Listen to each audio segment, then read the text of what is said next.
Hello viewers, আসসালামু আলাইকুম। আপনাদের সবাইকে স্বাগতম আমাদের চলমান বিশ্বে। আজকে আবার চলে এলাম নতুন আরেকটি ভিডিওর সাথে। সো ভিউয়ার্স, কথা না বাড়িয়ে চলুন ভিডিওটি শুরু করা যাক।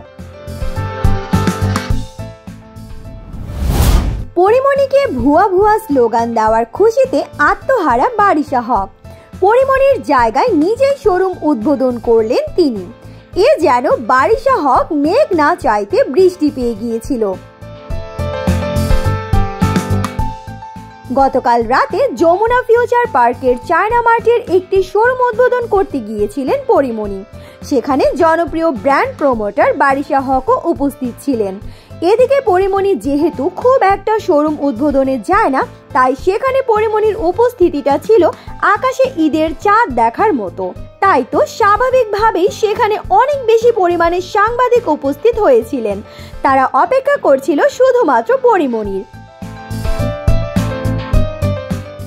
কিন্তু পরিমণি রাত 10টার জায়গায় রাত 12টায় উপস্থিত হয় সেখানে। আর এতক্ষণ ধরে সাংবাদিকদেরকে এইভাবে অপেক্ষা করিয়ে রাখা বিষয়টি ভালোভাবে নেয়নি অনেক সাংবাদিক। তাই তো পরিমণি সেখানে উপস্থিত হওয়ার পরই তারা ভুয়া স্লোগান দিতে থাকে। পরিমণি বারবার তাদের কাছে ক্ষমা চায় এবং তাদের সাথে কথা বলতে চায়, কিন্তু তারা পরিমণিকে ভুয়া স্লোগান দিতেই থাকে।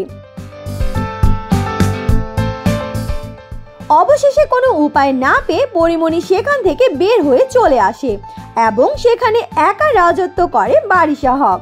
পরিমণির অনুপস্থিতিতে পরিমণির কাজটা করে বারিশা হকই, যেটা বারিশা হকের কাছে ছিল ঈদের চাঁদ পাওয়ার মতো। আর এই পুরো বিষয়টি বারিশা হক তার ভেরিফাইড ফেসবুক পেজে একটি ভিডিও প্রকাশের মাধ্যমে নিজেই জানিয়েছে। সো ভিউয়ার্স, এই ছিল আমাদের আজকের আয়োজন। ভিডিওটি নিয়ে কারো কোনো মন্তব্য থাকলে কমেন্ট করতে পারেন আমাদের কমেন্ট সেকশনে। সবাই ভালো থাকবেন, সুস্থ থাকবেন, ধন্যবাদ।